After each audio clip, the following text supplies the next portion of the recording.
Ladies and gents, boys and girls, Tuesday, April the 4th, 2023. Hope you're all doing well. Chris Phillips here, your host of the Daily Crow of the Spurs Up Show. I see Travi, GA, what's going on? Also, those in the Big Cock Club Discord, over the TDC Questions channel, the TDC Questions channel, to be sure your questions are answered there. Again, guys, we're rocking, we're rolling, and we are taking your questions, your comments, and your calls as well. As always, 843-790-3377. That is the number.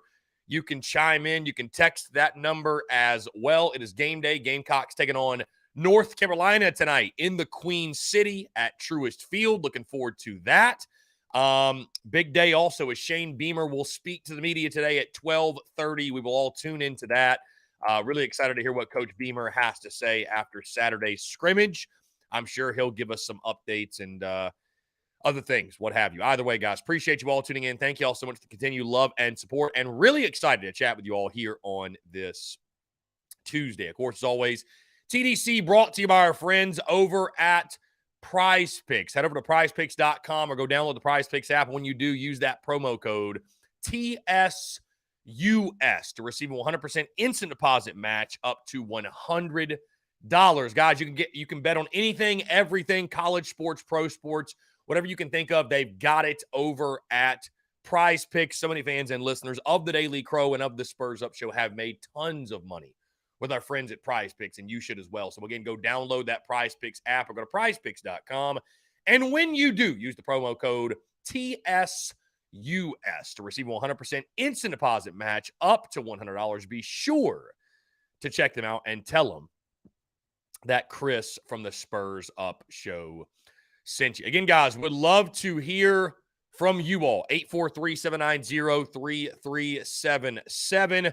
I have locked it in, and as I expected, not a very popular pick, but I've got North Carolina beating the Gamecocks tonight. I got a final score of 8-5, and I've got a number of different reasons for that. Number one is South Carolina's history in that ballpark. And I know last year, the Gamecocks, and it was a crazy season, right? Carolina beats UNC 15-2 in a season that you only won 27 games, right? North Carolina last year was a pretty quality team, dare I say. A pretty quality team. But the Gamecocks were able to go into Charlotte and find a way to get the job done. Believe it or not, it did not make any sense, but they were able to get the job done. So, that being said, though, the history in Charlotte's not great. The unexpected typically happens in this game, and I just think South Carolina coming off of that Mississippi State weekend, probably going to go Johnny Holstaff on the night. Would not surprise me at all. Guys, you kind of have to go against the grain every now and then and pick the unexpected in the midweek. So we shall see what happens. Steven says he's got 7-4 Carolina.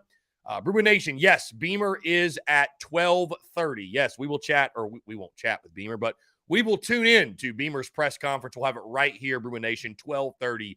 You can check that out. Again, stay tuned to the Daily Crow, and we will stream that here. Gamecock Fanatic says, Chris, the weather for LSU series looks very bad. Thursday might be okay, but Friday, Saturday, and Sunday look bad. Yeah, I mean, I guess we'll see. I guess we shall see. I know that there were chances on Friday, Saturday. Let's see here. I'll pull up the weather. Maybe I'm wrong, and I hate to speak on like Gamecock Fanatic this way. I hate to speak on Gamecock Fanatic this way, really anybody else, but I feel like, tell me if I'm wrong, I feel like you can tell if someone is an optimist or a pessimist just by the way they speak about the weather. Does that make any sense? Like, I feel like if it says it's 60% chance of rain, the way a person speaks about that day and the weather can tell you whether they're an optimist or a pessimist. Because, like, I see that and I say, oh, we'll be fine. We'll play. We're good to go. I'm an optimist. A pessimist looks and says, oh, we're not going to play. It's going to get washed out. Woe is me, doom and gloom.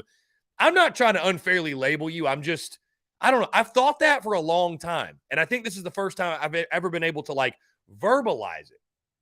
Like, the way you speak about the weather, I think, says a lot about your just overall attitude in regards to whether you are an optimist and you see the positive side of everything, or you're a pessimist and you see the negative side of everything. Maybe I'm wrong. I don't mean to unfairly label you at all. Just something that kind of came to my mind. I could be totally wrong. Anyways, though, yeah, you do look at the weather, though. We're going to be fine Thursday. 15% chance of rain, cloudy, 85 degrees. Going to be beautiful, I think. I think it's going to be beautiful at Founders Park. It's going to be 89 tomorrow in Columbia. Holy smokes. But yeah, Friday, 76% chance of rain, 67 degrees for the high. Saturday looks really bad, though, 95%. So we will see. Maybe you play a doubleheader on Friday. Heck, I don't know. Maybe you do. I mean, maybe you try to at least. Thursday again looks great, but yeah, Friday, Saturday, and then Sunday, there's AM showers, 44%. So maybe you move it to Sunday. Heck, I don't know. Easter Sunday, though, that would, and Masters Sunday, by the way, which yours truly was at the golf course yesterday, going back and swinging it today. Fully in. I've been in golf mode for months, but this week I feel like everybody gets into golf mode. It's a lot of fun. Anyways, Beamer coming up at 12:30. Looking forward to hearing what he has to say. Coleman says, regarding Beamer's press conference, in all honesty, do you think our football offense will look much different than last year's? I see it being simplified, but running the same sort of laterally directed swing and screen space plays. Yeah, Coleman, I talked about this months ago. I mean, I don't think you're reinventing the wheel when it comes to the Gamecocks offense this season. You know, how much different will a Dowell Loggins offense look than a Marcus Satterfield offense? And people cringe when they hear that, but it's not like we're going from the air raid to the option, right? So it's not like a reinvention of what we want to do. And I think Beamer has even said that. Now, are they going to simplify? Are there still going to be 15-word play calls? I don't think so, right? I think that is a thing of the past, if you will. But what they did in the Tennessee and the Clem Sucks games, I think they're absolutely going to want to carry that over. So, yeah, I don't think it's a reinvention of the wheel, Coleman. I think that's what's intriguing, is just to see how much of a wrinkle does Dowell Loggins bring to the offense. But I think a lot of it's going to be what you saw last year. Like, I don't even really know, like, to your point, how much Dowell Loggins is really changing the offense. I think they're going to take things they liked from last year that worked. Dowell Loggins is going to add his own wrinkle into it, and I'm sure they'll add another wrinkle just in regards to, you know, every year you're adding to your playbook, adding, subtracting things you like, things you don't like, what have you. But again, I don't think it's going to be a reinvention at all. I think you even heard Bobby Petrino, or excuse me, it was Jimbo Fisher talking about Bobby Petrino, and they hired him, and everybody runs the same 15 plays. Everybody runs the same plays. How true is that? I've heard other football coaches say that. How true is that? Does everybody just run the same thing, and it's about who can execute better, who can disguise better, who can use their personnel better? Is that really true? Like, everybody's just running the same thing. I will say, though, there's an advantage to that. I will say, you could say there's an advantage to that, right? Just in the sense of, I mean, you talk to guys like Perry Orth and Connor Shaw and those guys back in those days, they didn't have some crazy complex playbook.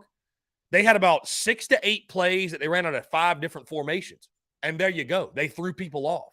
So, I mean, less is more, I think, when it comes to play calling. I think that's what Marcus Satterfield could not figure out. He was too smart for his own good, because you talk with people that were in the building. I mean, it's no secret. Eric Kimmerer, a good friend of mine, he would tell me, Chris, this dude is a genius. This dude knows offensive football like crazy.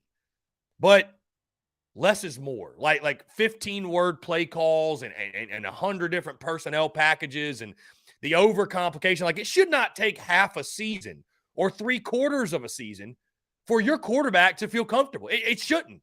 You've had spring ball, you've had summer, you've had fall camp. You know, we heard the stuff last year early in the season. It's like, why is it taking so long? You know, why is it taking so long to comprehend? So that's the challenge for Shane Beamer and Dowell Loggins, and removing the ego of being right. You might think you're right, and you might think what I do works, and it's these players not executing. That's totally fine, but if you live and die with that mentality, you're going to die. You ain't going to be here very long. You're not going to be coaching college football very long. So that'll be the challenge. But Coleman, again, to your point, I think it's just going to be a very dumbed-down version of what we did last year. Very simplified. I don't say dumbed down in a negative. I say it in a positive. It's just going to be a very simplified version. We're going to take the things we liked. We're going to get rid of the things we didn't. We're going to, you know, add a wrinkle here and there for Dowell Loggins and maybe some different things. But KISS is the motto this year. KISS is the motto. Keep it simple, stupid. That is the motto, right? Less is more. Let Rattler work. Let your athletes be athletes. I think if you do that, let them play free, I think you'll have a pretty solid offense in 2023. Let's see. Looks like Bree Beal. Somebody said okay, there it is. Bree Beal is leaving, although I think we knew this like weeks ago, but she has officially put an announcement out there. Bree Beal, her South Carolina career has come to an end as she is entering the WNBA draft. Anyways, Jacob E says, we don't need her. That's very weird energy, Jacob, to take into it. I mean, listen, you want to go to the draft, so be it. Whatever. How about this, guys? I brought this up, on social media. Brought this up today on social media. 5 years ago today, Ryan Hilinski committed to South Carolina. And Ryan Hilinski is a name that, I mean, I won't say is totally forgotten, but he departed just as quickly as he got here. Like really, truly, his career, what an insane career, truly. I mean, I really thought, as many of you did, I thought Ryan Hilinski was the guy. I thought he was the guy. It just felt like the picture perfect thing where it's like, the comeback story, and obviously the tragedy that happened with his brother, and his family's all forever to 3, and he loved Carolina and this, that, whatever. And very talented, obviously 4-star quarterback coming from the West Coast over to South Carolina. I thought he was going to be Will Muschamp's savior. I really did. And it just never happened. It just, I don't know. It just never happened. I really thought, I thought at minimum he would be a multi-year starter. I thought he was going to be a multi-year starter. Let's see. God, my apologies, guys. I got a frog in my throat. Michelle says, I think for the most part, all that will change is the simplifying of the verbiage. The plays and formations will stay in place. Pass first, run enough to keep the defenses honest. Michelle, that's a great point and something we'll talk about more as we go into the summer. What do you think the identity of this Gamecocks offense is going to be? I think the identity is something that almost has to change year in, year out, right? You don't go into it with, this is my identity. If you're Dowell Loggins, you don't approach it as, this is my identity. You craft the identity around the talent that you have, right? So when you look at this team, as of right now, what would we say the identity is going to be? I think it's got to be a pass-heavy offense. I don't see this being a team that runs for 200 a game. I don't see this being a team that runs to open up the pass. I think you pass to open up the run. Similar to, dare I say, last year. I mean, I think this definitely needs to be a football team with the athletes on the outside and the weapons on the outside and the speed you have, the athleticism.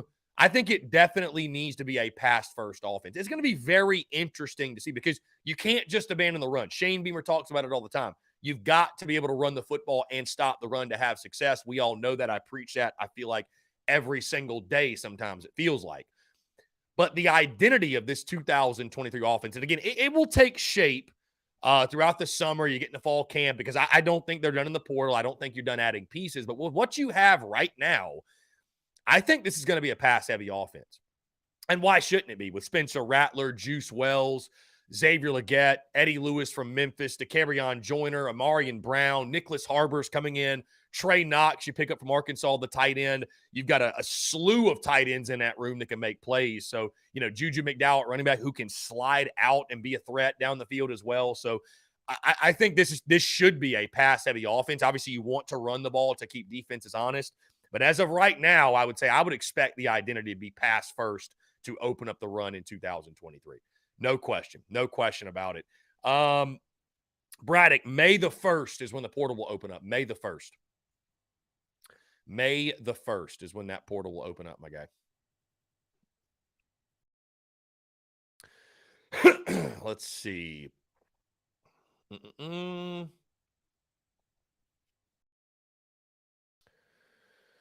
Guys, again, Shane Beamer speaking at 12:30. Coleman says, I thought that, I think talking about Hilinski, I thought Hilinski was the man as well, but if there's one thing King Muschamp knows how to do, it's to mess up a quarterback and run a bad offense. Jacob E says Mike Bobo and Muschamp ruined Hilinski. I will never be convinced that Colin Hill was a better quarterback than Hilinski. Well, Jacob E, I'm here to tell you, my friend, again, unless you, again, I can say this now because he's no longer on staff. He's moved on, done his thing. I mean, I was good friends with Eric, or I still am good friends with Eric Kimry, but Kimry was a guy I talked to a lot. And he told me probably a couple weeks into the season, right? Because a lot of people, Jacob, thought the same way that you're thinking right now. He told me, Chris, Colin Hill is a full letter grade better of a quarterback than Ryan Hilinski right now. And it may be more. That's being conservative. That's being conservative. So, you know, I just, and you know, John Edward asked, what do you think happened? Why do you think it didn't work out? I will just say this. And if you want my honest opinion, like if you want me to be just totally transparent and honest, I think Ryan Hilinski was a very talented player and still is a talented player. He's not done, right? He's still in school. I think that, you know, number one, yes, he was victim to the Will Muschamp, Mike Bobo, Kurt Roper BS. I mean, any it's hard to judge any quarterback under those guys. Destroyers of quarterbacks, right? So that doesn't help, number one. Number two, he was thrust in there extremely early when Jake Bentley went down with an injury. I think as a true freshman, he didn't play terribly, right? We all recall the 2019 Georgia game. I mean, which I won't say the word fluke, but one of the more absurd results in the history of South Carolina football and Georgia football. That should have never happened. I mean, just absolutely should have never happened. I think the other thing, though, that really bit Hilinski and why he lost his job to Colin Hill, he did. He lost it. There's no debate. He lost his job to Colin Hill. I think one of the reasons is, you know, I think Hilinski, and this sounds so twisted, but it is what it is. You know, with the tragedy with his brother, the Forever to 3 stuff, like he and his family caught a lot of attention, right? I mean, he almost basically overnight became a celebrity. They were being featured on ESPN constantly. He was the talk of the town, right? When he committed to South Carolina, he enrolled. I mean, it was Ryan Hilinski, right? He was a superstar before he ever even stepped foot on the field. And I think some of that stardom got to him a little bit. I think the attention and the quote unquote notoriety and the press and, you know, I think it got to his head a little bit. And I had heard things behind closed doors that he was sort of this Cali hotshot dude, thought he was better than everybody else, kind of had that attitude. Again, that's just what I heard. Those are all rumors. These are all allegedly, if you will.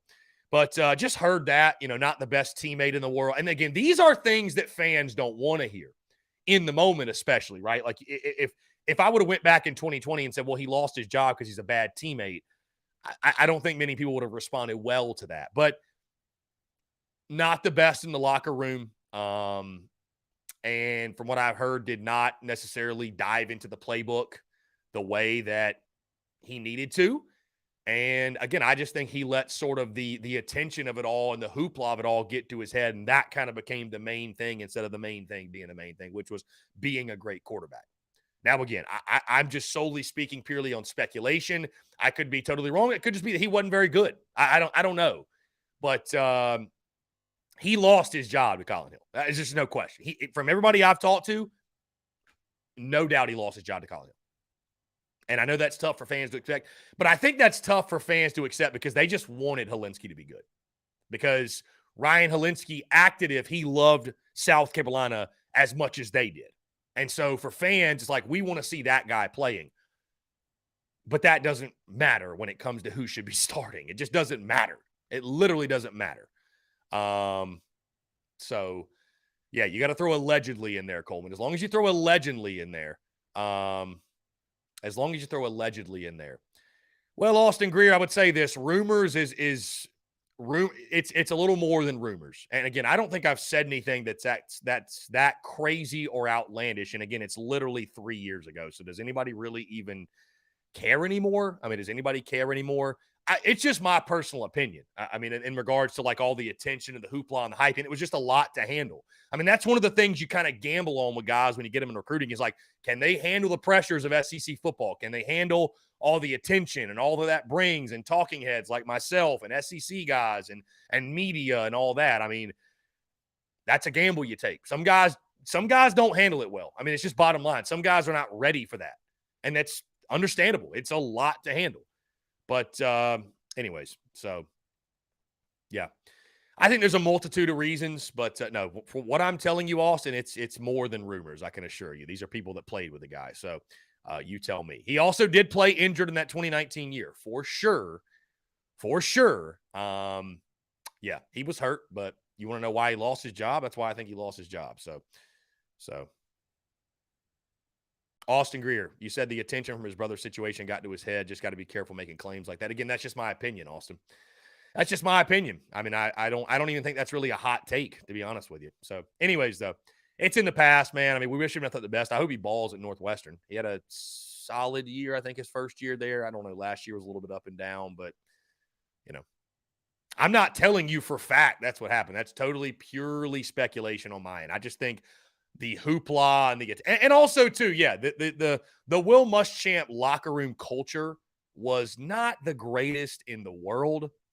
So, you know, I mean, that played into it was just a mess, dude. The Muschamp era was just a mess. You go 4-8 in 2019. I mean, you know, there were layers on layers on layers of reasons that I think negatively affected him, but there's a reason that no quarterback really under Muschamp thrived. I mean, even Jake Bentley had his issues. None of them thrived. But you want my honest opinion of why Ryan Hilinski did not do his best or did not flourish, did not become the guy we thought he'd be? I'm going to give you the true answer, my guy. I'm going to give you the true answer. Coleman Hall says starting a dude with no mobility behind a man O-line in the SEC is a bit idiotic. That's the other thing too, Coleman. I think that crew had no idea what they wanted to do at quarterback because it's like, why would you sign a guy like Ryan Hilinski and Dakereon Joyner? Those guys are two completely different players. Like they had no clue what they wanted to do. So, anyways, I would say the root of all the problem was the coaching and the lack of offensive identity and just having no clue when it came to offense. Anyways, 843790337. Austin also asked, why do you think the Gamecocks will lose tonight? Just a hunch, man. I mean, it's in Charlotte for some reason. We don't play there. I mean, listen, if we won, would it shock me? No, it wouldn't shock me. It wouldn't shock me at all. I hope we win. But I don't know. Sometimes you got to go against the grain in a midweek. And, you know, I think UNC is a really good team. Don't get me wrong. I think UNC is a good team. Coming off an emotional SEC weekend. I know we've had like an extra day technically to prepare, but coming off an emotional SEC weekend, I would not be totally shocked if tonight was a little funky, was a little weird. Again, we also could win, guys. I have no idea. So we shall see. Anyways, UNC is also ranked 13th in the country, Austin. So I know they're not great, but they are solid. Let's see.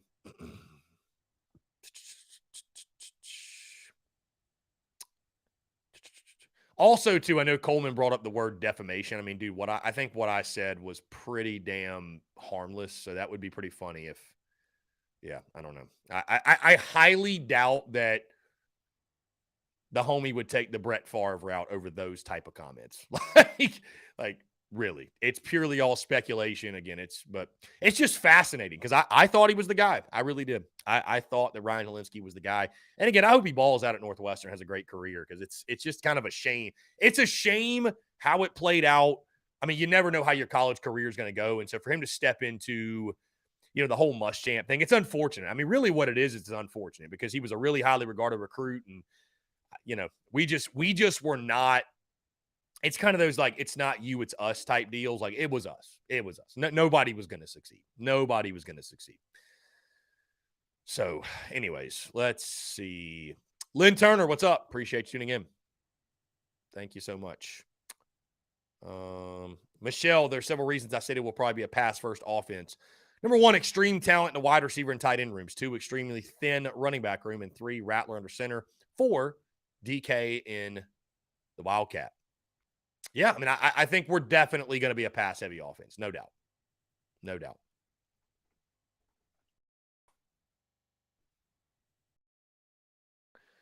No doubt. No doubt.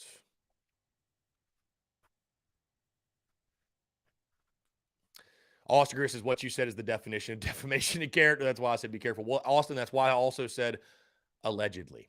Allegedly. So that would be a very weird use of energy to come after me for that 2-minute clip we just did. So, anyways, yeah, Braddock says I'll say it. It was a shit show, the Muschamp era. Oh, it was. Oh, it was, Braddock. It most certainly was. I mean, I remember every day felt like a war on social media. But again, and Austin, again, to your point, that's why, you know, you had to back in 2020 when we were talking about the quarterback situation, you had to be very careful in regards to talking about, I say careful. You just, doing this, you know what plays with fans and you know what doesn't. You know what fans can handle and want to hear, and you know what they don't. And so, again, Mike Bobo hinted to this in that season. You guys probably don't remember. You may remember, but when he said that, you need a guy that when he goes in that huddles, the 10 of the guy that goes in the huddle, those 10 of the guys look at him and they know that's our guy. They know that's our guy. That's literally what Mike Bobo said. So, I mean, it kind of hinted at the fact that maybe Colin Hill was a guy that the team respected more, looked up to more. Again, it's all allegedly. It's all per sources, rumors, not facts, just opinion. But Mike Bobo said that. So, I don't know. Anyways, let's jump to the phone lines. From Hunter. Hunter, what's up, man? How are you? Hey, how you doing? I'm doing well, man. Appreciate you asking. What's up? Yeah, so I'm on lunch break finals. But what do you think about that left-hand pitcher guy? Do you think he's going to be playing against LSU, or I don't know anything about him. I don't think I've seen him play. The left-handed pitcher guy? Yeah, I forgot his name. I know he was I know he throws to the left hander. I think all of our pitchers are good to go outside of probably Noah Hall. I don't know if Noah Hall is going to go or not. Yeah. So do you think we're going to be doing any good with LSU? Yeah, I think it's going to be a great series, man. I mean, I'll give my prediction for it Thursday, but I think it's going to be an electric series, man, for sure. I think it's going to be an electric series. Yeah, for sure. Yeah, I'll be definitely watching that. Yeah. That's all I need. I just forgot that guy's name, that pitcher's name. Apparently, he was playing against North Carolina. I know you posted this. Oh, you talking about like Mark or something like that? You talking about Matthew Becker? Yeah, that's pitching tonight. Yeah, Matthew. Yeah, I mean, I think he'll be ready. Yeah, he'll be ready for sure. No, I think he'll be ready for sure. I think you're going to see a lot of guys throw tonight. I think you can expect a Johnny Holstaff type of night. And what I mean by that is, again, you're going to see multiple arms and, not throwing anyone to the point where they cannot go this weekend. You want to keep everybody fresh while also getting guys work. So, right. Anyways, I think you'll see a bunch of guys toe the rubber tonight. All right. Well, that's all I needed, man. I appreciate it. Hunter, you're the man. Kind of fast, but got to get back to work. No, you're good, man. I appreciate you, Hunter. Thanks so much for the call. Great stuff from Hunter. Guys, we're going to go ahead and get Beamer's presser here pulled up, which is going to start in about a minute or so. So, anyways, let's see. All right, we're going to go ahead and throw up the media availability, guys, and we will chat after the fact. So here we go. Really excited to hear what Beamer's got to say. And again, you will hear from me after. Hope you guys enjoy.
Practice 10 today. Yep.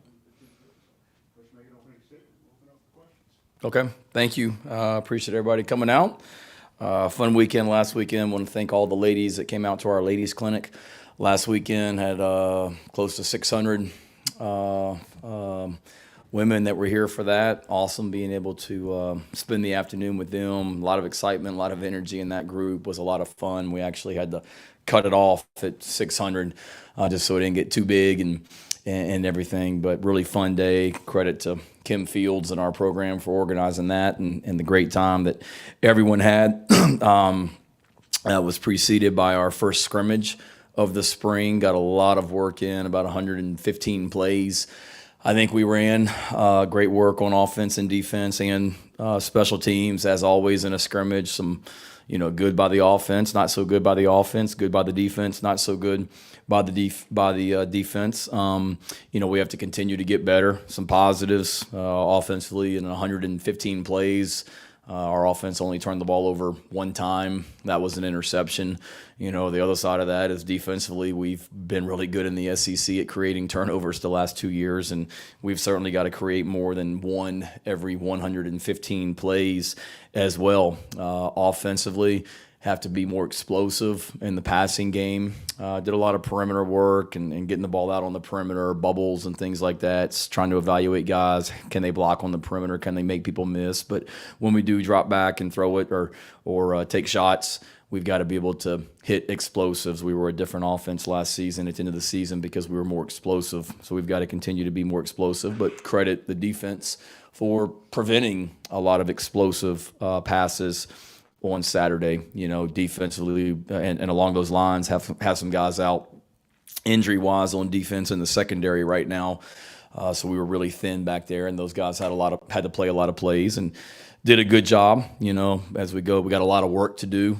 Some really good positives from Saturday, and love the way our older guys are working. We've got to continue to make sure our young guys understand the expectations of how we play around here, and not just part of the time, but every time you take the field, there's an expectation for what it's supposed to look like, and those are non-negotiable. So we've got to continue to instill that in our young guys and continue to get better. Critical week here coming up, and then critical week as we finish up next week with spring practice. Today was, again, like Steve said, practice number 10. Got some good situational work in, 2-minute drill at the end of practice as well. Good work, offense versus defense.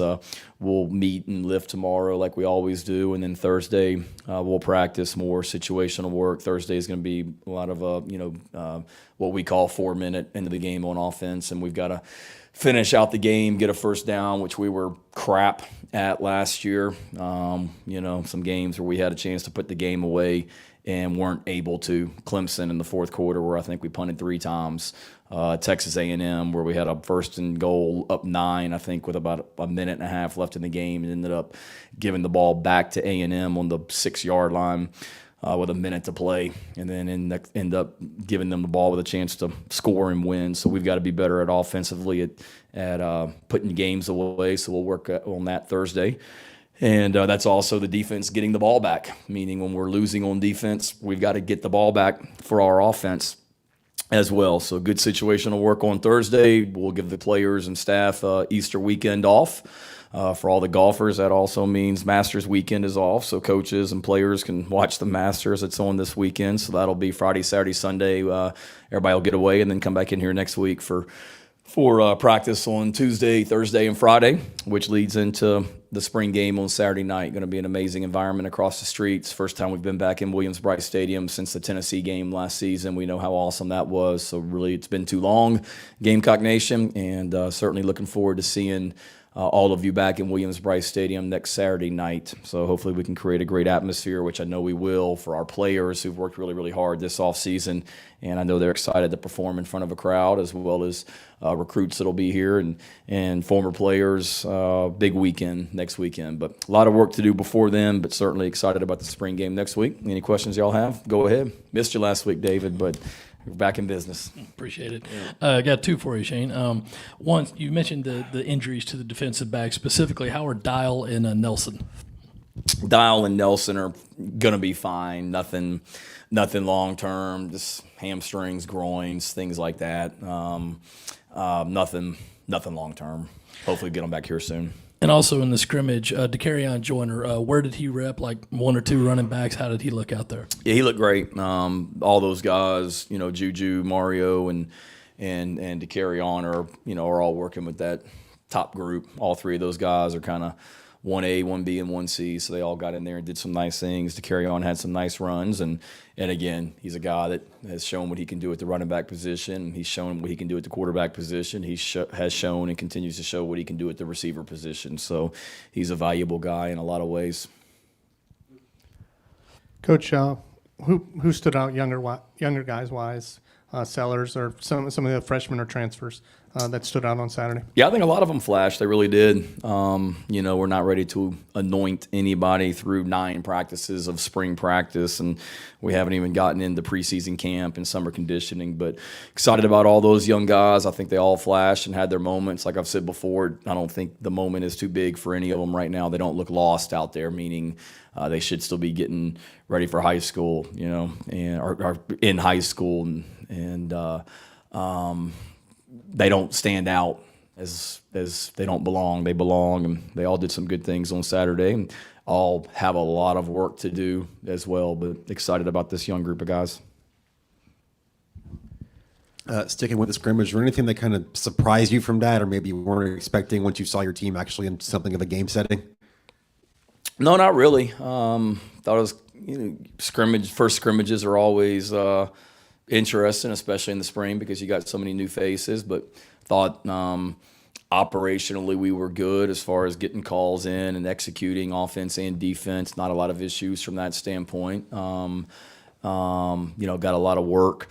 Got a lot of work in. We were out there for a while, but no big surprises. It was a fun tape to go back and watch afterwards, and you see things to continue to build on, and you see things that we need to improve on. And then the other thing too is we wanted to get a lot of our younger guys that haven't played as much, get them a ton of work because we've got to make some evaluations on these guys as we go through spring practice, and Saturday was a really big day for a lot of those guys as well, either guys that really elevated their games and showed out, or guys that maybe had good preseason practices or spring practices but took a little bit of a step back in a scrimmage setting as well. So a lot to learn from on that tape.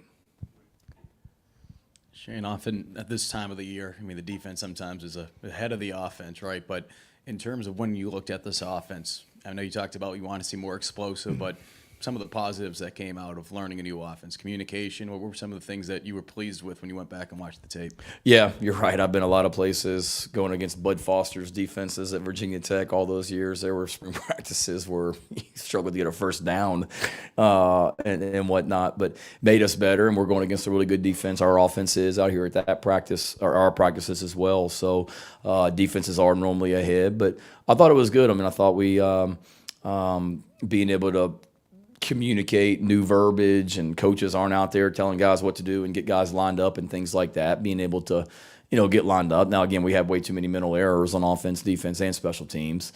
We got to get those cut down, but it wasn't just, oh my God, we don't know what to do. Operationally getting calls in, Dow making calls, Clayton making calls, getting it communicated.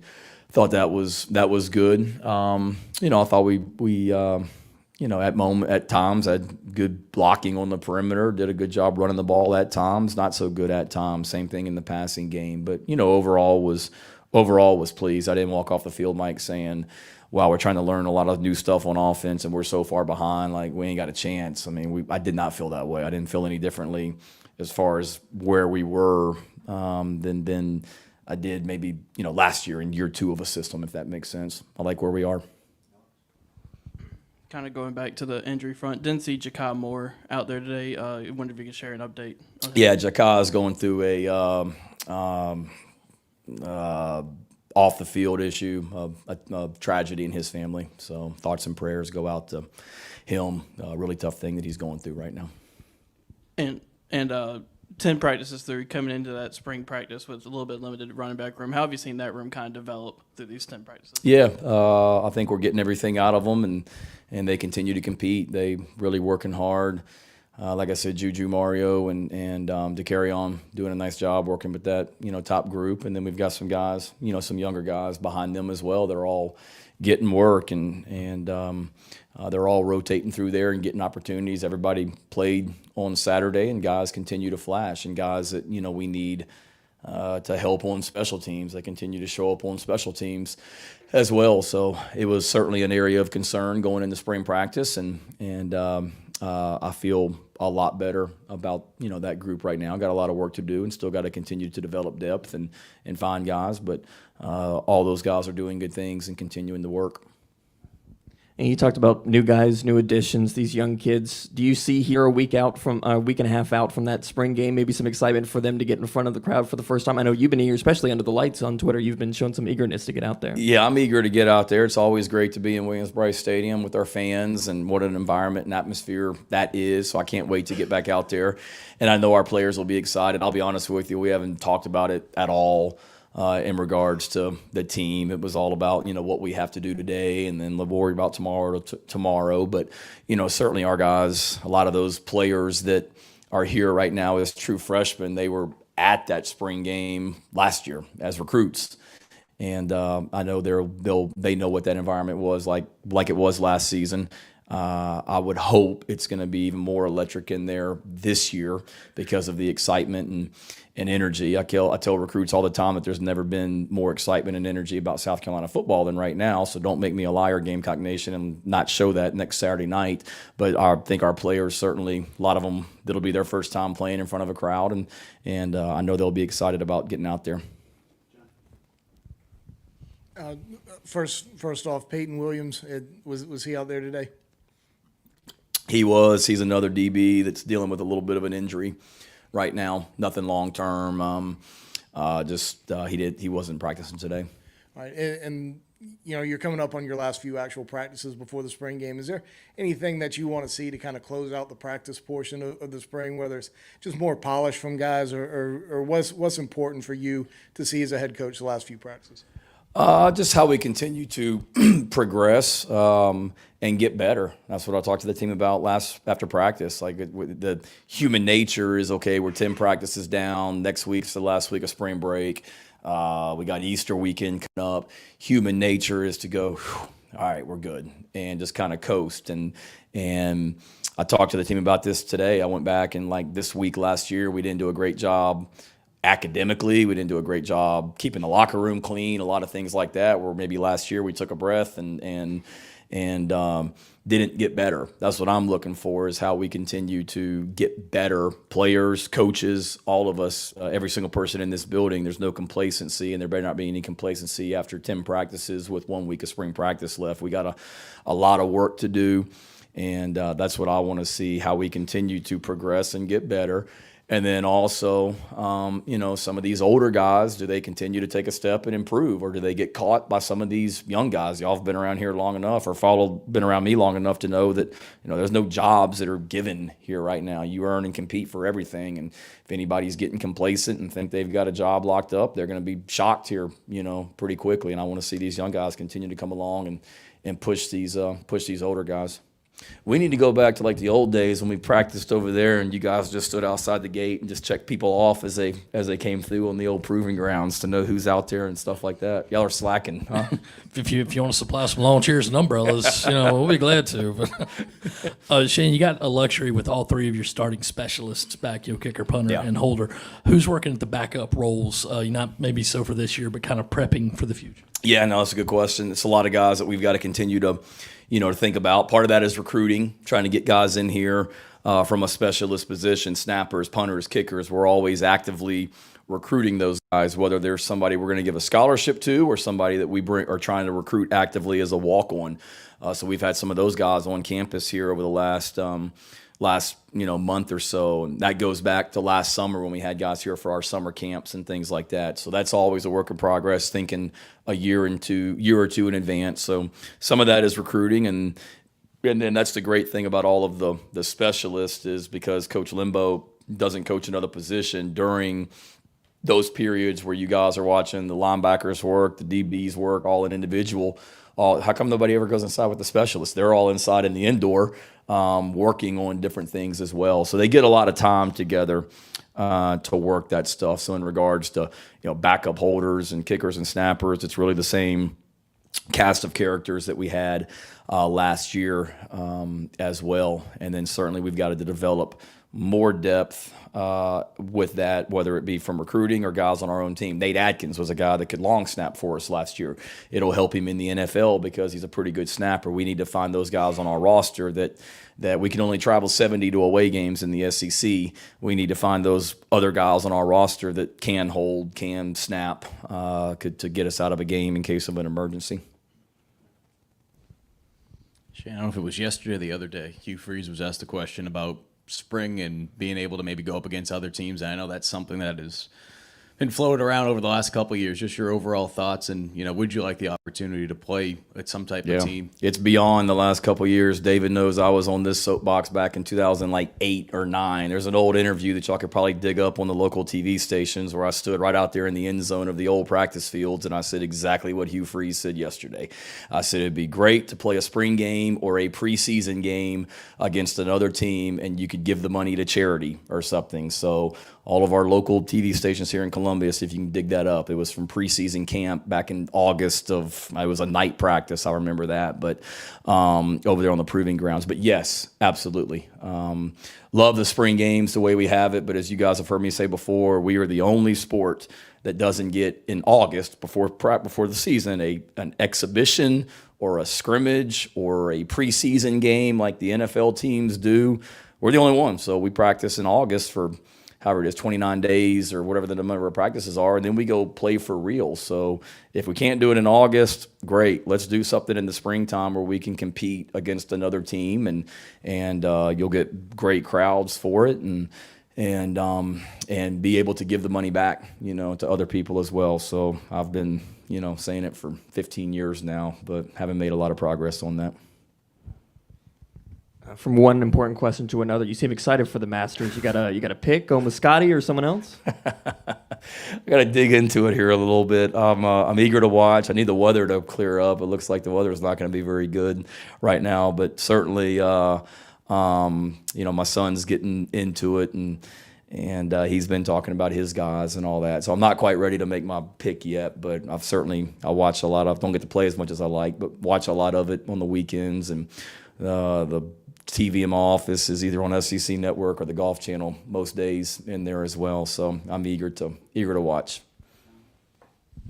Your edge position, kind of, these guys hurt. We know Tonka's out. Who's kind of working there now? Who did in the scrimmage? Kind of how many guys do you have? Going in and out of edge right now? Yeah, it's a lot by committee right now.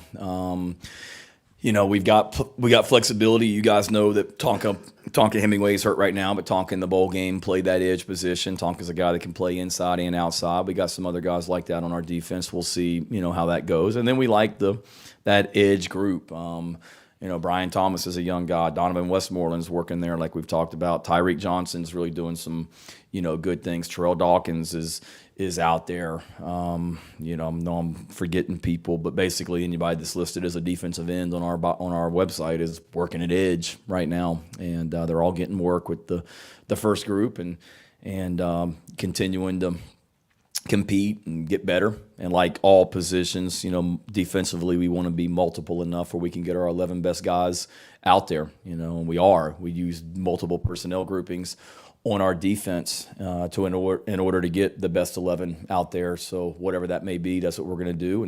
And I've been pleased with that group. Sterling Lucas is doing a really good job developing them, and Desmond, true freshman, is really flashing and getting better as well. So got to keep working and keep getting better. Coach, what about linebacker? Pup and obviously Stone, who stood out at scrimmage, and what have you seen from that group? Yeah, same. I think all of them flashed at times. That's a group that's got more depth than what it did last year. Mo Kaba's not practicing right now, but Stone and Debo Williams are doing a good job. Pup's doing a nice job. Jaron Willis, on and on and on. our young walk-ons, Andrew Colasurdo, Ronnie Porter, they're flashing and have done some nice things on special teams. So, I think Debo and Stone, they really work at it. They're doing a good job of, making calls and getting guys lined up, and they made some nice physical plays on Saturday. And then, Pup, you always notice Pup around the ball, and you always notice Desmond at defensive end around the ball. So I like those young guys, how fast they play, and again, that's a position that we've got some depth at, and some unique skill sets. Bam Scott, he's a guy that can do a lot of things. So it's a group that's really working and getting better.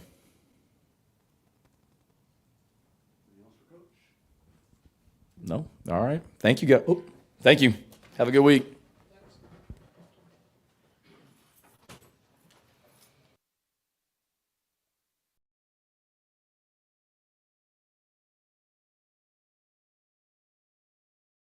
Okay, that was Shane Beamer speaking to the media today. Nothing too crazy, I don't think, from Coach Beamer. Pretty much status quo. I did think it was interesting, and I know our friend Austin Greer does not agree, but Hugh Freeze and now Shane Beamer both echoing that they would love to have a spring scrimmage or an exhibition for the spring game and play another team. Certainly goes against Austin, what you said, that it would be a terrible idea, but what does he know? He's just the head football coach. Either way, we're going to jump into our first break, guys. On the other side, I want to continue to hear from you. We can talk about all that and more, your questions, your comments, your calls. You're tuned in to the Daily Crow.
All right, guys, we're back. Taking your questions, comments, calls. 843-790-3377. That is 843-790-3377 here on this Tuesday, April the 4th, 2023. Coach Ford says, this is exactly what I've been saying. Are you talking about, Coach Ford, the spring game idea or what specifically? Guys, we'd love to hear your thoughts on the idea of playing another team for a spring game. I know that we had Mark Ryan on the show a couple weeks ago, and he actually had brought that up and mentioned. I think it'd be a good idea. I think it'd be cool. I think if you play a team like Furman, South Carolina State, Wofford, I don't know. I think it could be a really cool thing to do. There are a few negatives because you can sit here, you could sit here and say that, oh, what about the injuries? Dude, you can get hurt playing a spring game. You can. You can. And I didn't think about this point. That Hugh Freeze brought up that you cut down the chance for injury by 50%. And I was like, wait, what do you mean? And I thought about it. And when you have a spring game, both your offense and defense is out there simultaneously. If you play somebody else, that's obviously not the case.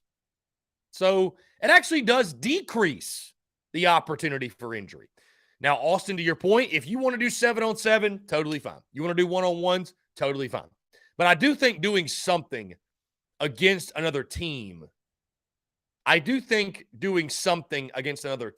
would be interesting. And I think it'd be fun. And I think it would provide some juice to the spring game. And again, are coaches necessarily worried about that? You could say no, but then you hear Shane Beamer, and he obviously wants it. He's wanted it since the late 2000s when he was at South Carolina. So I think it'd be a cool thing. Will action actually be taken? I have no idea, but I think it'd make a lot of sense, man. Play an SC State, play a Furman, play a Wofford, play a smaller school, if you will. I think that'd be a lot of fun. Play a FCS, a D2. Hey, yeah, play a Newberry, right? Why not?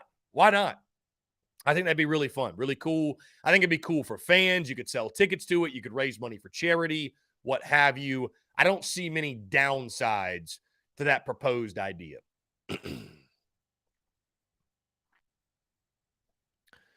Let's see.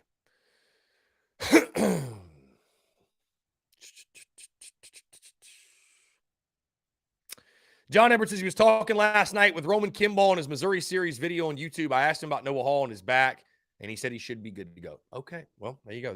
There's a per sources for you. Austin Greer, we would get nothing out of playing a D2 school like Newberry. Well, maybe that's a little bit extreme, my friend. Maybe you don't play a D2 school, but a FCS.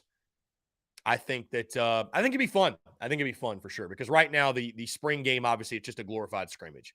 The hype around the spring game, I mean, it's not even being negative. It's true. I mean, the hype around the spring game, I think, is more, we get hyped for it just because, hey, we're going back into Willie B and the team's back on the field and we get to watch. But, I mean, all in all, how much do you really learn from a spring game? I don't think all that much. But it is fun. I mean, I'm looking forward to it next weekend. I will not be at the game, but we'll be watching, looking forward to breaking it all down, doing previews, content, all that great stuff. Going to be a lot of fun. No doubt. And it'll be great for the Gamecocks that do go to Willie B and get back inside Williams-Brice Stadium and the tailgating and, just Gamecocks coming together. It'll be a ton of fun, no doubt. Let's see. Anyways, guys, 843-790-3377.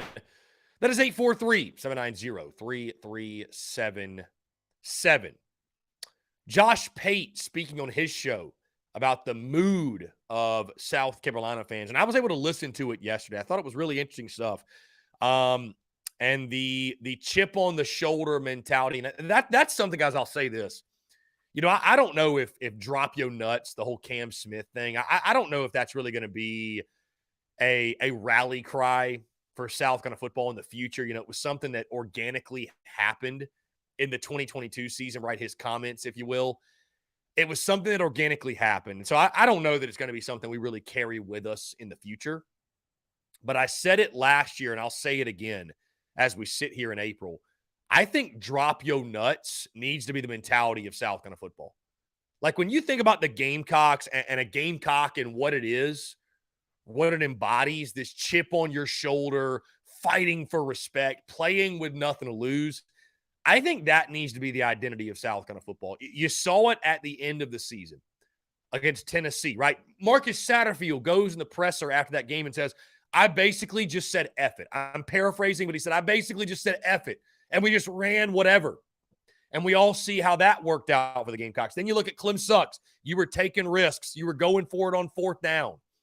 I think playing with that drop yo nuts mentality, that really does need to be, whether they use the phrase or not, that needs to be the rally cry for South Carolina football. That needs to be the mentality. That needs to be the identity, because it's kind of like, dude, we're the Gamecocks. Like, what do we have to lose? You're not being picked to win the SEC this year. Why not wreck a couple of other teams' fortunes? And maybe, who knows, you end up in a great spot at season's end. I think playing loose, playing with that mentality, I think it worked wonders for you last year. And I think that's how you should operate, honestly. And Josh Pate sort of talked about that with the chip on the shoulder and trying to break through, and everybody's doubting you yet again. People are going to doubt South Carolina football until the Gamecocks do it and do it consistently. South Carolina is not going to get the benefit of the doubt. They're just simply not. The Gamecocks are not going to get the benefit of the doubt on a year in, year out basis. I've told you guys many times, buckle up, because South Carolina is going to get picked to finish third at SEC Media Days. They are in the East. Tennessee is going to get picked to finish second. There's no doubt in my mind. God forbid Kentucky gets picked to finish ahead of Carolina in the East. Gamecock fans will really lose their cool. But Tennessee is getting picked in that 2 slot. So, I just think it's going to take, again, that's why winning 8 or more this year is so important, because if you do that, you set a new floor and you show consistency and say, hey, this wasn't just a 2-game flash in the pan. This wasn't just a one-off. We are here to stay. That's why winning 8 is so important this year. So, I think the Gamecocks playing loose, playing free, playing with that drop yo nuts mentality, man, I think that's the way to go for South Carolina football. I really do. Play loose, play free, play with nothing to lose. Again, I think that's the way to go. So, Bruin Nation says drop yo nuts is better than find some joy. That is better than find some joy. I don't disagree. Rebecca, what's going on? Appreciate you tuning in. Bruin Nation says even high school teams play in jamborees. Yeah, that's true. That's very true. That's very true. Lynn Turner, that was the mentality of our successful teams in the past. Let's see. And I'll just say this, Coach Ford, I saw your comment. Coach Ford, would you really want to tune into my show and have that type of discussion? I mean, honestly, genuinely, I'm asking you a question. I would love your response. Would you really? That's not a no. I don't think anybody in the audience wants to have any of those types of discussions. You know what I mean? So I don't know. I'd love to hear your thoughts on that.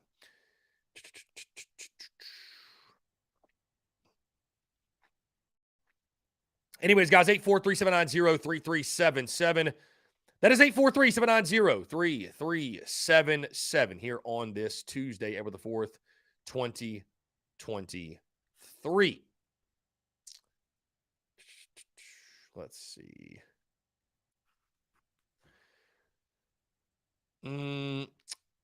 Austin Greer says, what did he ask? I will read Coach Ford's question for you all. This is on Facebook, by the way. I know you YouTube guys don't see it. He says, did I miss the discussion of Dawn's latest race baiting episode? He then says, it's a major issue, not just for the athletics department, but for the university. Coach Ford, I think the only person it's a major issue for about Dawn Staley's post-game comments is you. I really, truly believe that. I don't think anybody else is even slightly fazed by it. I know I'm not slightly fazed by it. So I have no problem with her comments at all. And, I will say this. I won't say anything because, again, nobody tunes into this show to hear. I mean, like I went on Mark Ryan's radio show, and I like Mark a lot, respect Mark, and he can ask me whatever he wants to ask me. And he asked me about the whole BYU thing. And, nobody wants to even hear me talk about that. Nobody does. And I support Dawn Staley in a discussion. So I support Dawn Staley, support the women's basketball program. And yeah, I mean, I'm Dawn Staley can say and do whatever she wants. She doesn't want to play a team. I don't even think she really needs a reason. If she don't, that one's kind of funny to me though. After I just said I wasn't going to talk about it, that one's kind of funny to me. It's like if she does not want to play a game, like I don't care why she doesn't want to play it. Literally does not affect me at all. If she doesn't want to play BYU, I don't really give a damn what the reason is. They don't have to play it. They don't have to play it. So doesn't really bother me. I mean, it just, I just, and again, I also, Coach Ford, I'll say this, I stay in my lane with the BYU thing, and I told Mark Ryan this, I tell you this, I'm not well informed enough on the topic to even entertain the banter that you are so looking for. And because again, I stay in my lane. I'm a sports guy. I like to talk ball, I like to talk on the field. You know, you guys, probably many of you have been tuning in since like 2019, 2020, 2021. And, you know, when everything was happening in the world. And, you know, I remember you guys telling me, I come here, Chris, to get away from all that. And that's how it'll stay. You know what I mean? That's how it'll stay. I love talking ball. I'm really not trying to get in the weeds of your leanings on certain things. You know, I'm just not, I'm just not doing it. I mean, Dawn Staley's our women's basketball coach. She does a fantastic job winning. And that's kind of all I care about. I mean, that's it. So that's really all I care about. You know, so, and if the university has no problem with it, then why should anybody else? So anyways, guys, 84379. If you want to discuss it more, Coach Ford, give your opinion. You're more than welcome to call in. 843-790-3377. That is 843-790-3377. Let's see. Yeah. Beamer said, silly that college ball teams can't play a spring scrimmage against other opponents and give the money to charity instead of playing a spring game. Other sports get an exhibition game against an outside team. I will go on a limb and say I think at some point that will happen. I think we will play a spring game against a different team. I think so. I think that will happen. So, Coach Ford, you seem perplexed, my friend. You seem perplexed. All I've said is that Dawn Staley can just say whatever she wants. I mean, it just doesn't affect me, Coach Ford. I guess you're an alumni of the University of South Carolina. Maybe you're taking everything that everybody says a little bit more personally. I don't take it personally. I mean, it's Dawn Staley doesn't like the way that people talk about her team. She has every right to say something about it. She is the head basketball coach. If she doesn't want to play a game against an opponent for X reason, she can do that. So I have no issues with it at all. And I don't even have the energy again to banter it, discuss it, debate it, nothing like that. I was asked by Mark Ryan, and I will say the same to you. I stand by Dawn Staley. She's our head women's basketball coach. That's kind of where I fall on it. I mean, I just don't, again, if she wants to talk about how people talk about her team and, that's her right and her prerogative. And, that's it. Again, it doesn't move the needle for me one way or the other. And again, it's just not something that I'm going to sit here and discuss for hours on end. I mean, if you don't like Dawn Staley and you think she's an embarrassment, then that is your prerogative to think that, Coach Ford. And my goodness, you can die on that hill, but I'm certainly not doing that. I'm just not doing that. So, it doesn't affect me at all. It doesn't move the needle. I'm more so upset that we didn't beat Iowa. That really kind of, that's really all it is for me. So anyways, 843-790-3377, guys, it is game day. Gamecocks taking on the North Carolina Tar Heels tonight in Charlotte, North Carolina. I have picked the L. 8-5. I've got UNC, but would not surprise me if South Carolina got the W, but I don't know. Charlotte's been kind of an interesting place to play, and and you never know in the midweek, man. UNC's a quality opponent for sure, but I mean, who knows?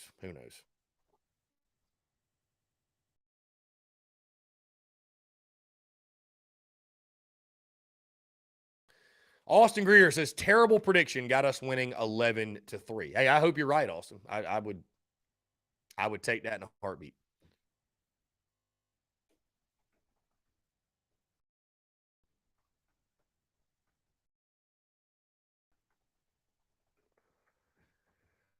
Let's see. Yeah, give the nation, Bruin Nation. I don't know that you could give the money to NIL. I don't know if it works that way. I don't know. I mean, maybe you could. I guess what's stopping you, but I don't know. Could you give the money to NIL? That would be real. Dude, I guarantee you, Bruin Nation, if you give the money to NIL, you'd probably have 80,000 people fill the stadium. Probably. Everybody would show up.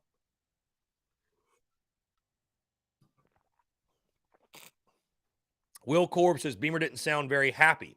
Was that your takeaway, Will? I didn't notice that he sounded unhappy at all. I mean, I thought he sounded just normal.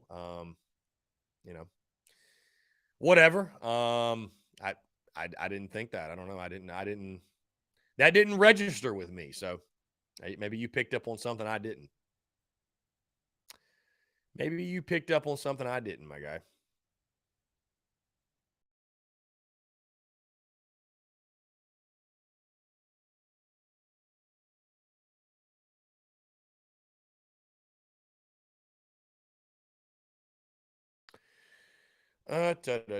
Will Korb says an unhappy undertone. An unhappy undertone.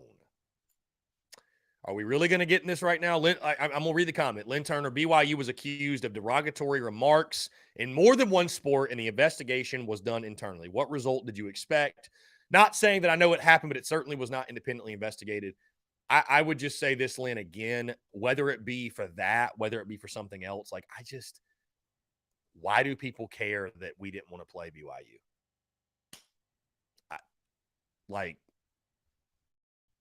Why? You know what I mean? I mean, listen, I will say this. I mean, I'll face it head on and tell you, I know for a fact there's some people that will not support the women's basketball program because of Dawn Staley's. I mean, she's very open about her beliefs and everything like that. South Carolina not being out there for the national anthem at times. Like, there's people out there that will not support that program because of that. And you know what? Again, that is your right. That is your right to do that. That is absolutely your right. Again, I'm a Gamecock fan. Like, I'm going to pull for the Gamecocks, support the Gamecocks. I literally run a Gamecocks entity. I'm not going to attack one of South Carolina's head coaches or teams because of, I just don't take the beliefs of others personally. Like, I guess, Coach Ford, you're an alumni, so if it bothers you a different way, then so be it. Like, I just don't take personally, like, whatever you believe, it has nothing to do with me. Has nothing to do with me. Whatever you think has nothing to do with me. So same with Dawn Staley. Like, her beliefs don't reflect my, like, it doesn't bother me. Like, you know what I mean? Like, I don't need everybody to believe what I believe or agree with everything I think I don't need that for me to be okay. Like, I don't need that for me. I support the team either way. So I can tell that you do not necessarily feel that way. And that's totally fine. I don't care. It just doesn't move the needle for me, Coach Ford. It just doesn't move the needle for me. It doesn't. So, again, yeah, anybody can believe anything they want to, and it should not. I don't think it should impact because Coach Ford, you bring up an issue, but you don't bring up a solution. Like, whatever you believe and want to say and this, that, whatever you want to do, it should not impact, like, she's the head women's basketball coach. That should not impact her status as such. Unless it was something like egregious. You know what I mean? So I don't know. I think Coach Ford, no offense, I think you're just wasting your breath, man. Old man yelling at cloud syndrome. I don't say that to even be disrespectful, but like, you're just nothing, like, nothing's going to happen. And the university obviously, again, has like no issue with it whatsoever. So like, all the people on Facebook probably just need to relax and just accept that not everybody was raised the way you were raised. Not everybody thinks the way you think. Not everybody does what you do. Not everybody stands for what you stand for. And that's okay. I mean, that's just okay. And your job as a fan is to pull for the team and pull for the coach and pull for the players. And, if it's something where you cannot remove personal beliefs and beliefs of something and fandom, and it's just too much for you, then you don't have to root for them, because there's plenty of people who do and who will. So I mean, I don't know. Yeah, that's pretty much it. So, my brother, what's going on? Happy belated birthday, my brother. Right. Coach Ford, it won't happen because people like you don't care.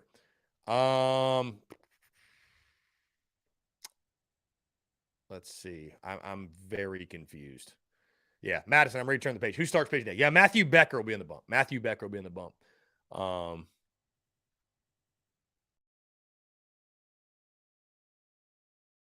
Matthew Becker will be on the bump. Indeed.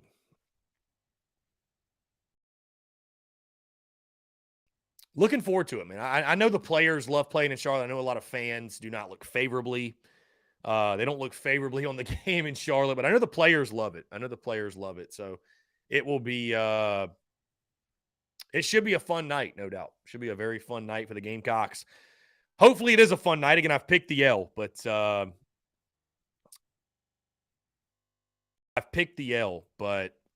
I think South Carolina's got a good chance. I mean, no doubt. I mean, listen, I just crazy things happen in the midweek, and you know, sometimes you got to pick against the grain, if you will. Let's jump to the phone lines here. Call from Will from Dirty Myrtle. What's up, Will? How you doing? Good, man. How about you? I'm doing well, man. Appreciate you asking. What's up? Yeah, I was just calling to elaborate on the comment I made. I think when I was watching the press conference, I just got like a little bit, nothing crazy, but just kind of like a little bit of an unhappy vibe from him. Like he just wasn't happy with maybe some of the effort, or because he did mention something about the younger people needing to know that it's time to work every time we get between the lines kind of thing. Mm-hmm. I don't know. I just didn't feel like he was as jovial as he normally is. I'm not really reading into it too much. You know what I mean? Right.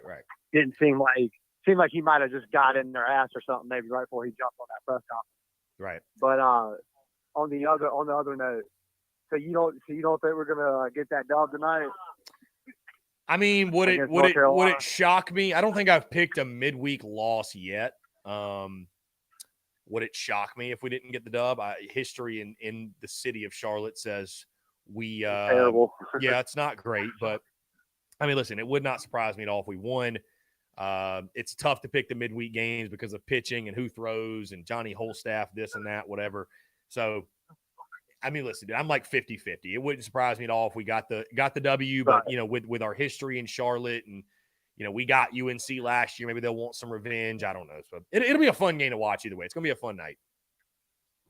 So what's your thoughts? So now that Noah Hall might be out this weekend and the Sanders deal, do you think Sanders is going to be back? I would be shocked. I would be shocked if Will Sanders is in the weekend rotation, especially if Noah Hall can't go. I mean, who else would you throw? So I think you put Will Sanders back there. I mean, I think if and Skyline, I think mentioned it yesterday, but I think that if Noah Hall can't go, I think what you're going to see is Eli Jones, Will Sanders, and Jack Mahoney. I think that's what it'll be. So yeah. All right. Yeah. Well, hopefully.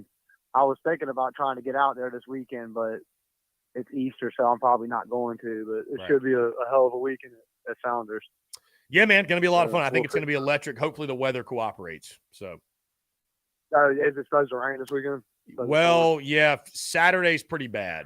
Friday's like 70%. Saturday's like 95%. It's going to rain at some point. It is going to rain at some point. Right. All right. Well, all right, brother. I'll jump off of here. Will, I appreciate you, my friend. Thanks so much for the call. Yeah. Great stuff from Will from Dirty Myrtle. Guys, we are going to jump into the break. On the side, I want to continue to hear from you. More your questions, comments, calls, and more. You're tuned in to the Daily Crow.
All right, guys, we're back. Taking the questions, comments, calls. 843-790-3377.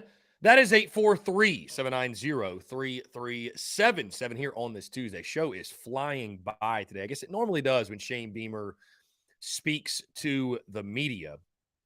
But either way, guys, we almost hit 1:30 here.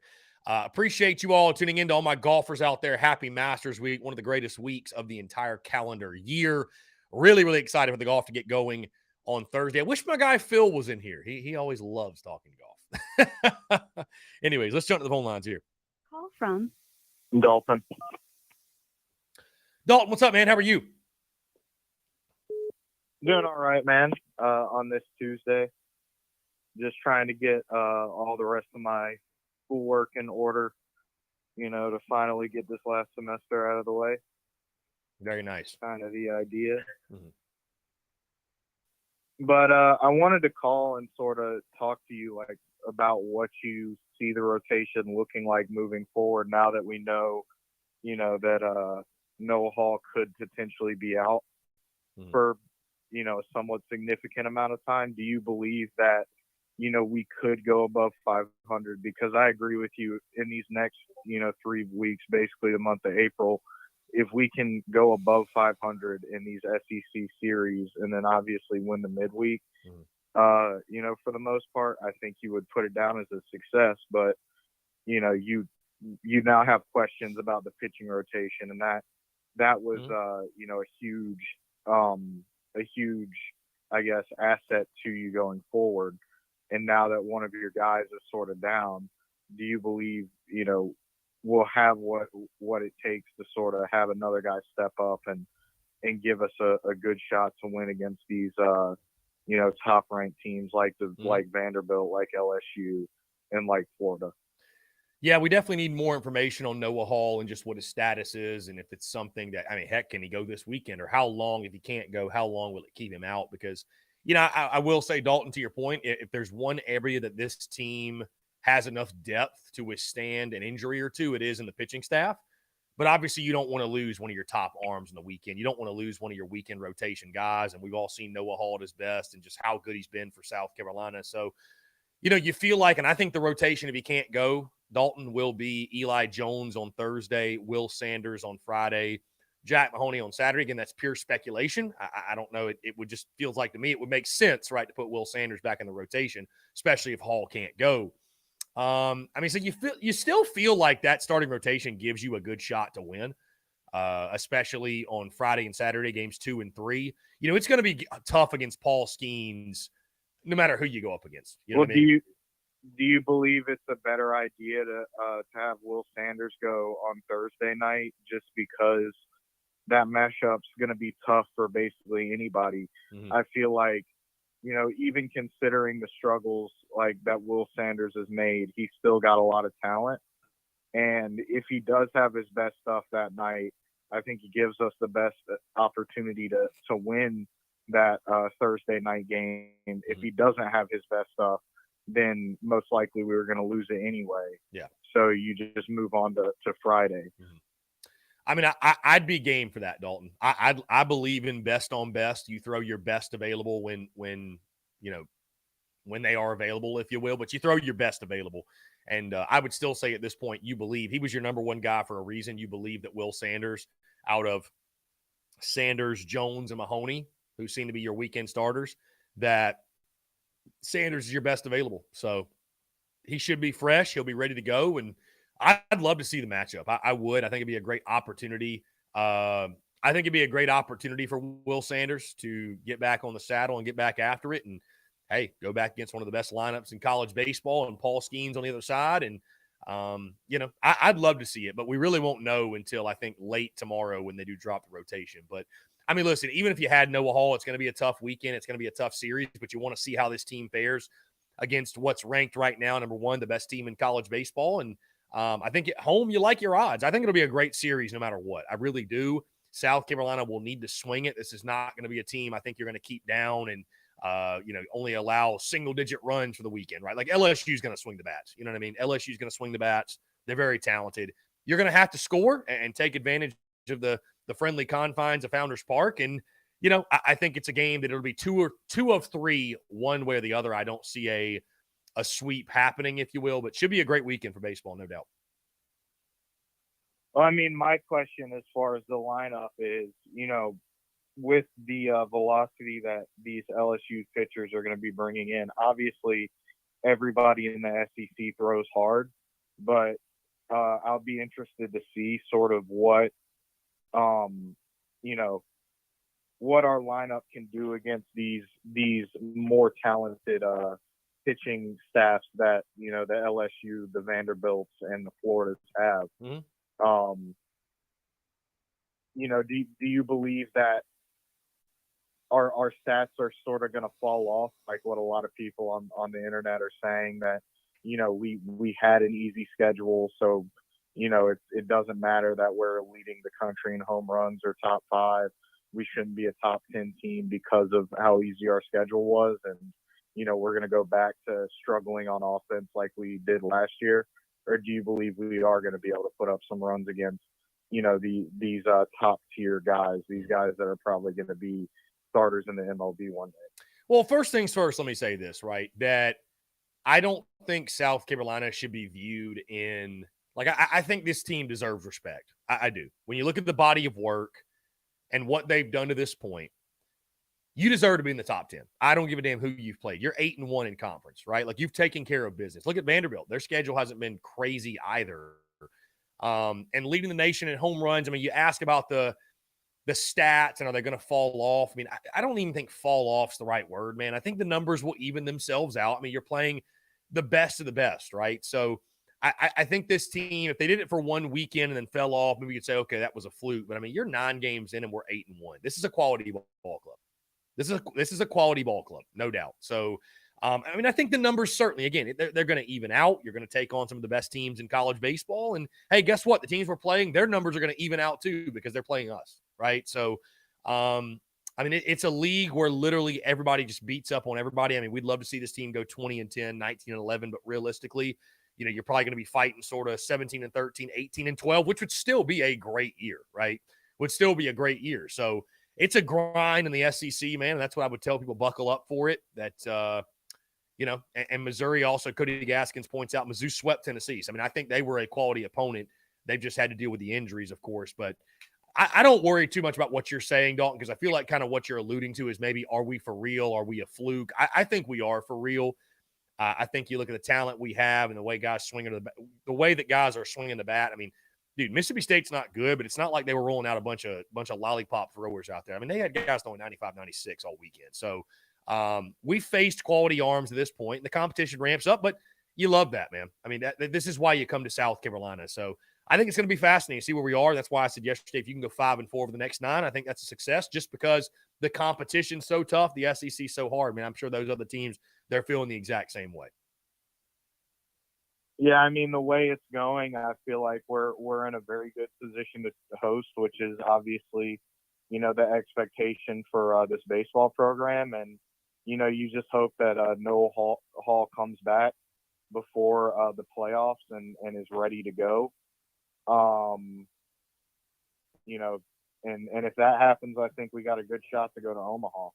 But obviously it's a good thing for these guys to be thrown in the fire early during the SEC schedule, because it only gets harder when you make it to the tournament play, and the pressure only ramps up. So it's good to have the pressure early, and we'll see what we can do. For sure, man. I'm excited. Again, these are the series you want to play in. I think we'll rise to the occasion. I think, again, this is a quality ball club with a lot of quality players, and I'm sure they're looking forward to the opportunity to show what they're really made of. So,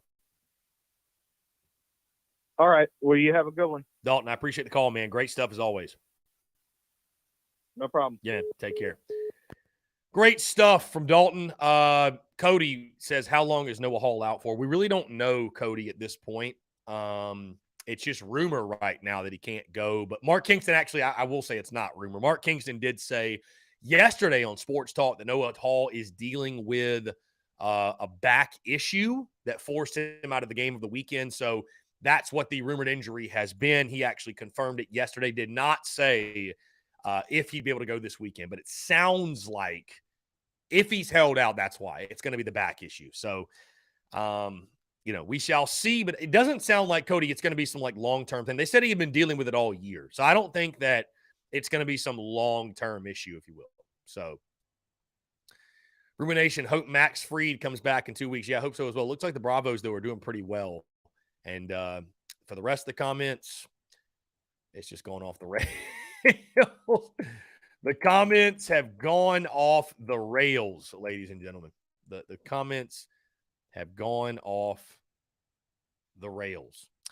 So what, the Braves right now are 3-1. Play tonight, 7:45 Eastern. Very nice. 8-4 winners last night over the St. Louis Cardinals. Very nice. Very nice. Very nice. Ruby Nation says need him and Kyle Wright ASAP. No doubt. Let's jump back to the phone lines here. Call from Robbie Davis, Zaxby's Hall of Famer. Robbie, what's going on, my friend? How are you? I'm doing fantastic on this Tuesday. How are you doing? I'm doing great, man. I appreciate you asking what's going on. First things first, I feel like the press conference was basically your ho-hum normal press conference.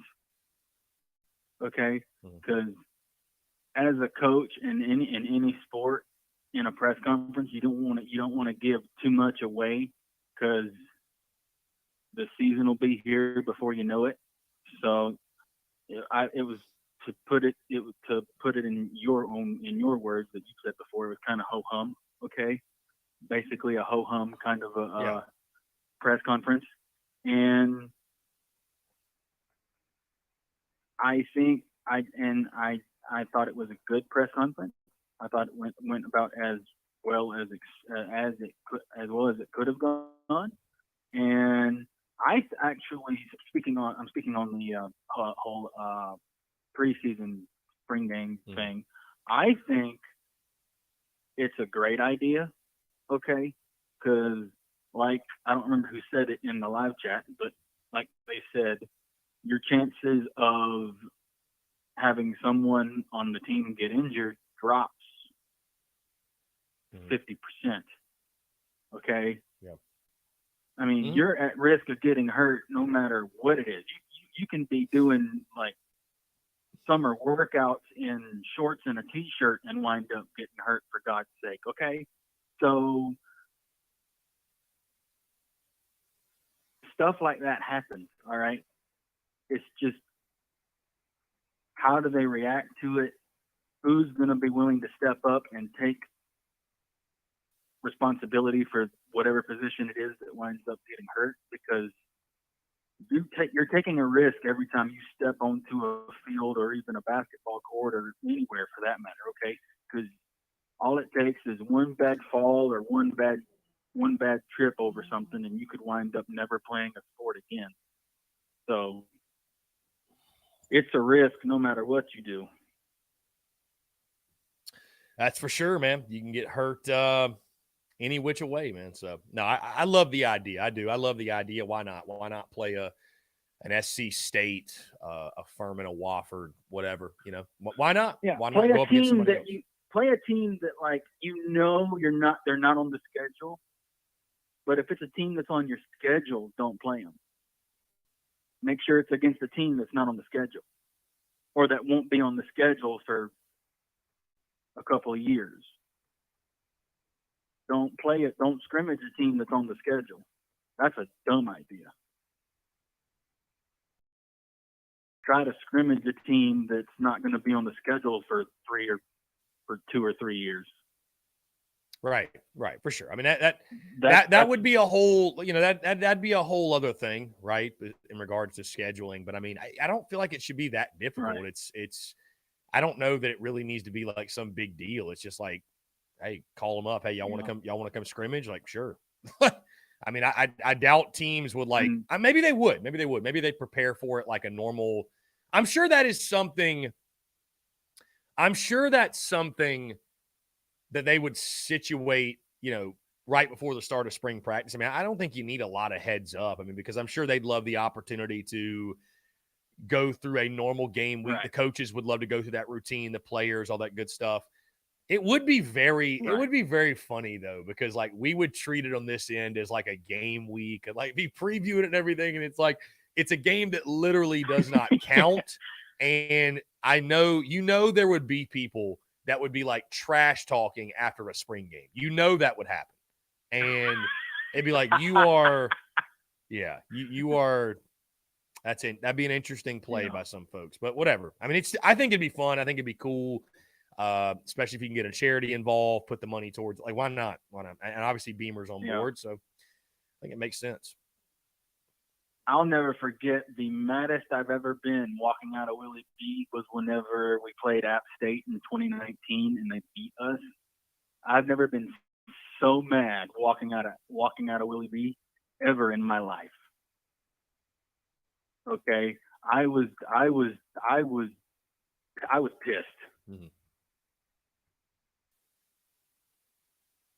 You were pissed about what again, Robbie? Whenever I was at the 2019 game against Appalachian State. Oh dear God! Sorry for that. I'm sorry.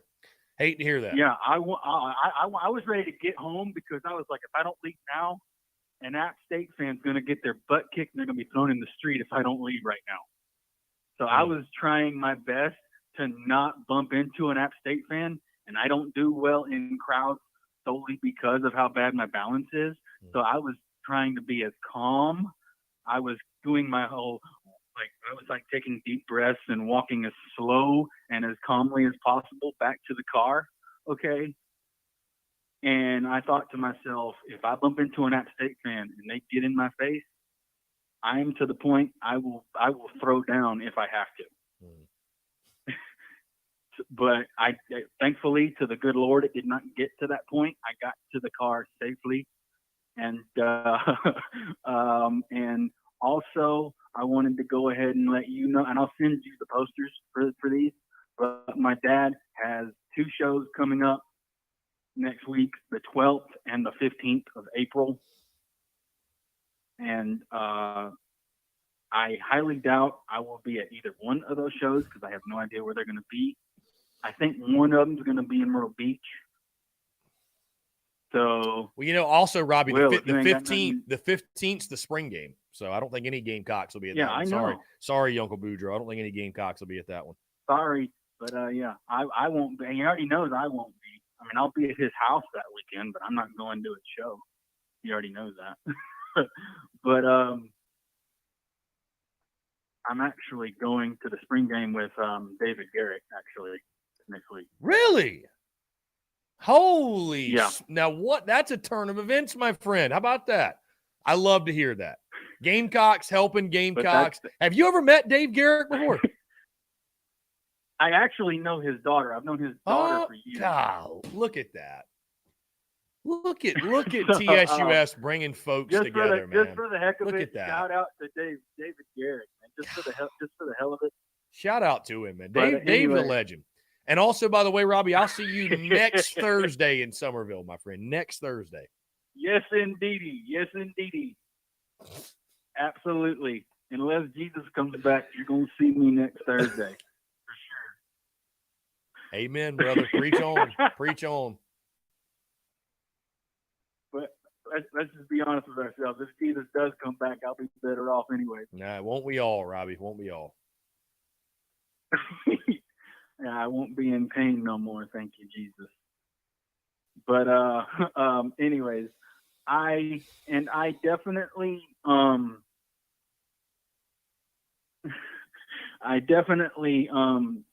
as always, the main key going into a spring game or any spring practice is not having no season ending injuries. Okay. And I thought about this for a while yesterday. Okay. And I thought to myself, for the baseball game tonight, I was like, do I really think we're going to win 7-3, or do I think it's going to be worse? But then I thought to myself, 7-3 is reasonable. Okay. Because one, in the series against Mizzou, like I said before, we showed how tough of an out we are. There was times even in the games whenever we were playing a bunch of, like we were playing like what was it, Presbyterian or whoever it was, I can't remember. We had times where we had trouble getting the bats going, Right. but once we got the bats going, we put the hammer down and took care of business. And I think this whole season we'll if we stay confident and stay in our own lane, as you said before, we will take care of business and win a lot of baseball games this year. We've already won more games this year than I honestly thought we were going to win. Because like I said, after last season, I didn't think we were gonna do very well. But if we just stay focused and take care of business, we'll eventually get back to the top of the mountain, in my opinion. I mean, I don't see why not, man. I mean, the way we're playing, the way we're swinging it this year. I mean, all the above. I mean, we're literally 25-2, I think. Is that the record? Something like that. So I mean, we're definitely on pace, man. 25 and I think 25-2 and 8 and either 8-1 or 9-1. Excuse me, 26-3. We're 26-3, 8-1 in the conference. So we literally, Robbie, won 27 games all year last year, and we're at 26 wins, 29 games in. So crazy. We're 18-0.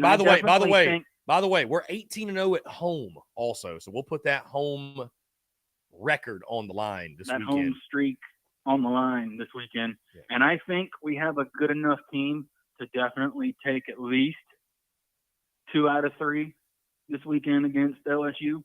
Okay. Mm-hmm. But in order for us to do that, like I've always said, when you got runners on, get them in by hook or by crook. Come Hades or high water, get runs in. Indeed. Well said, because Robbie. You're going up against probably some of the best arms that you've seen all year. And whenever you got a chance to swing at one, hit the damn thing. Hit it to the moon. I don't care. Break the dadgum national championship trophy case. They'll get a new one. They got enough money to get a new one. No doubt. Robbie, great stuff, man. I'm looking forward to the game tonight. Oh. Looking forward to seeing you next Thursday, my friend. Oh, for sure. For sure. And safe travels, by the way, if you go anywhere. Thank you, Robbie. You're the man. I appreciate you. Of course, buddy. I'll see you next Thursday. Yeah, man. Take care. Great stuff from Robbie Davis, guys. We'll jump into one final break. On the other side, I want to continue to hear from you more, your questions, comments, calls, and more. You're tuned into the Daily Crow.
All right, guys, we're back. Final 5 minutes or so in the Daily Crow as we wrap things up. Breaking news, if you will. Letitia, I always say, am I here? I think it's a me here.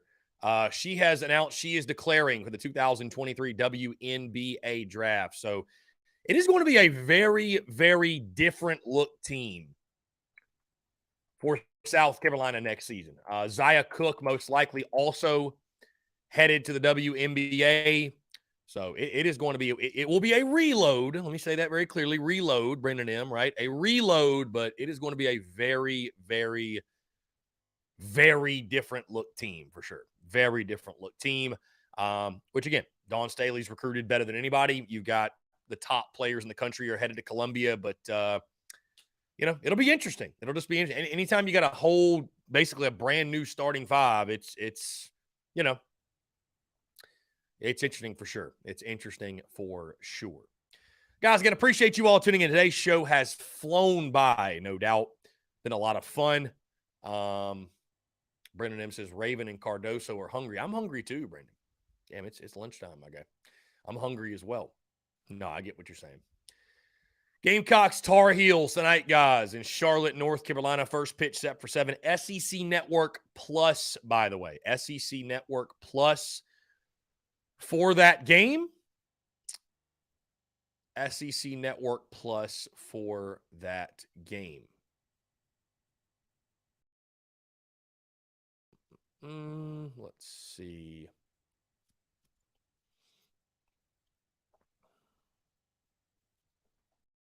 I will tell you this, guys, by the way, I think everybody in here appreciates the content and, whatever, has no problem with it, but it's funny.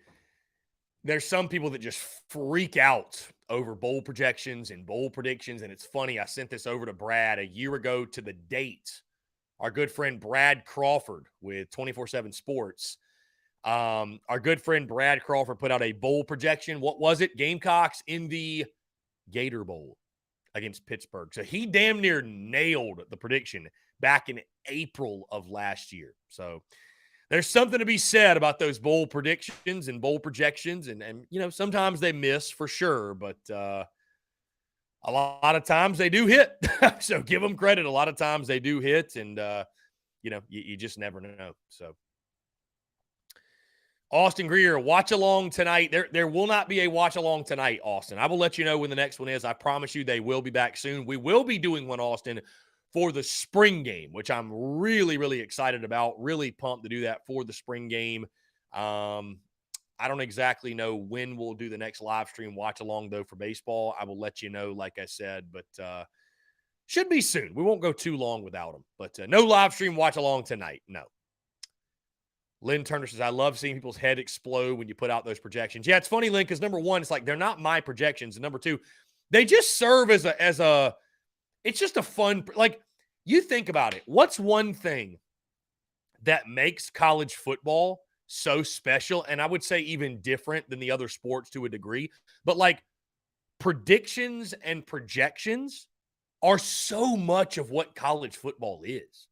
I mean, we do them for every sport, but like we spend months talking about and predicting the upcoming season. Like we do. Making predictions is, College Game Day. I would say the greatest game day pregame show, if you will.